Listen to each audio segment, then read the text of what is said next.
Mas assim, cara, imagina em que ponto, né? Porque até nas aulas de história, filosofia, sociologia principalmente, eu pensava na nossa conversa como isso tudo tem a ver com a própria ideia de cidadania.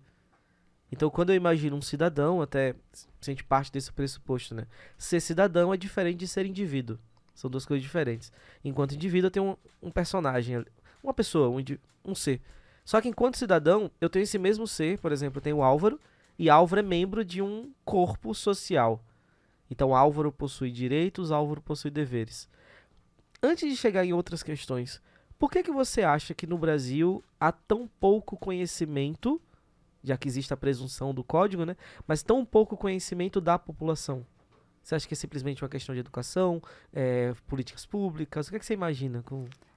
O nosso sistema jurídico como um todo, ele, da tradição romano-germânica, como se diz historicamente, ele é muito vinculado à ideia da legislação positivada, ou seja, escrita, o código sistematizado como fonte do ordenamento jurídico. Então, ele exige, em tese, o conhecimento sistematizado das leis para poder, inclusive, cumpri-las e exigir o cumprimento delas. E aí é que vem o problema. Eu não consigo garantir a ampla publicidade, o amplo conhecimento para uma massa gigantesca, como é a Sim. do país. A gente tem mais de 200 milhões de habitantes, e muitas vezes uma massa, um número total de habitantes, de pessoas, que não tem sequer acesso a direitos básicos de, assim, de saneamento, de participação Isso. política, enfim, quiçá conhecer, eu diria, o ordenamento jurídico É como um porque é uma todo. via de mão dupla, né? Por exemplo, eu enquanto cidadão, eu cumpro meus direitos, conhecendo-os ou não, eu cumpro meus direitos, eu pago meus impostos, mas assim, é muita presunção você imaginar um país onde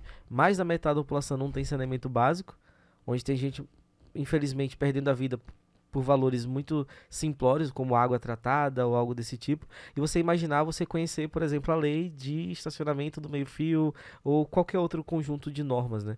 Porque a gente imagina, eu fico pensando assim, é, tá, que aqui eu tô do meu lado enquanto cidadão, você, obviamente cidadão, mas também um representante desse corpo, enquanto advogado, por exemplo.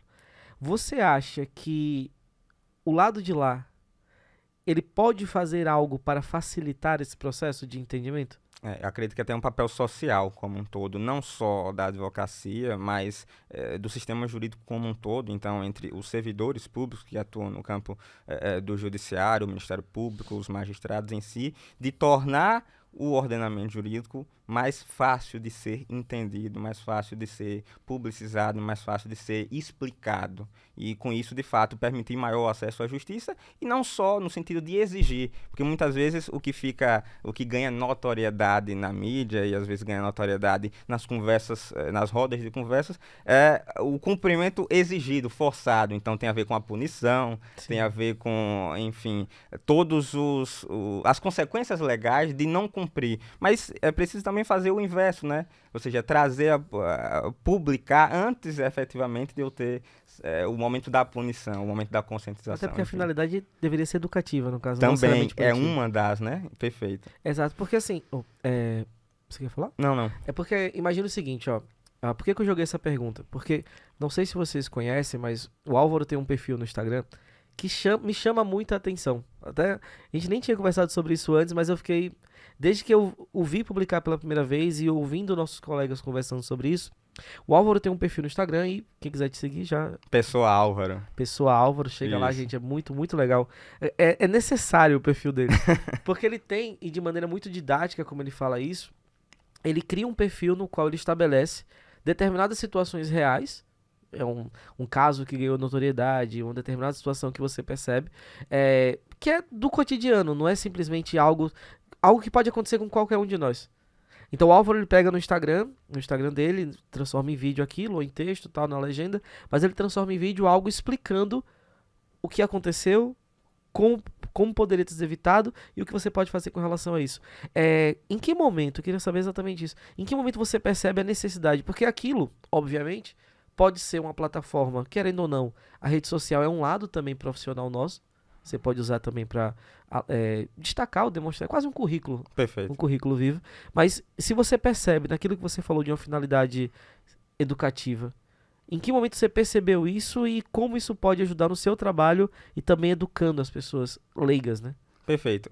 Quando você mencionou na pergunta anterior qual a possibilidade da advocacia, do Poder Judiciário como um todo, facilitar o entendimento e o amplo acesso da sociedade, conhecer os seus direitos e também os seus deveres, eu particularmente parei a mim mesmo no finalzinho da faculdade, no finalzinho da graduação, pensando em maneiras de trazer parte daquele conteúdo, daquele conhecimento aprendido academicamente ali na universidade para o público que, coincidentemente, também, eventualmente, tornam-se os clientes da advocacia como um todo. Então, é uma via de mão dupla. Primeiro, poder compartilhar o conhecimento, o conteúdo jurídico, permitido ao cidadão como um todo cumprir os seus deveres e também exigir os seus direitos, né?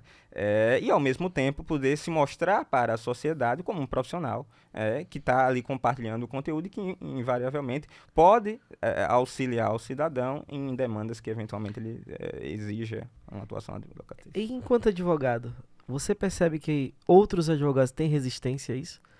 Existe hoje até uma classificação dentro da própria OAB chamada Jovem Advocacia para os advogados e advogadas de até 5 anos, com até 5 anos de formados efetivamente. Então, entre essas pessoas que praticamente são os advogados com os quais eu mais tenho contato, até por conta da formação e tudo mais, eu acho que há quase que uma ampla aceitação a respeito do chamado marketing jurídico, né? A possibilidade de você compartilhar o termo, o conteúdo jurídico dentro de uma rede social. Existe sim, no passado já existiu mais resistência a respeito da chamada, até isso continua sendo proibido nos dias de hoje, que é a mercantilização da profissão, ou seja, vender o seu serviço advocatício como um outro serviço, digamos assim, mais fútil em tese, entendeu? Você fazer um marketing agressivo de promoção ou simplesmente de caçar o cliente em si. Isso continua sendo vedado, mas até recentemente alguns provimentos internos da OAB têm flexibilizado essas normas no sentido de que hoje essas pessoas, ainda que no âmbito privado de suas profissões, têm prestado um serviço público de informação. Então, complementado uma necessidade que a sociedade tem de se informar, né? E ao mesmo tempo colher benefícios compatíveis e, obviamente, respeitando os regramentos, os provimentos do próprio Conselho de Classe.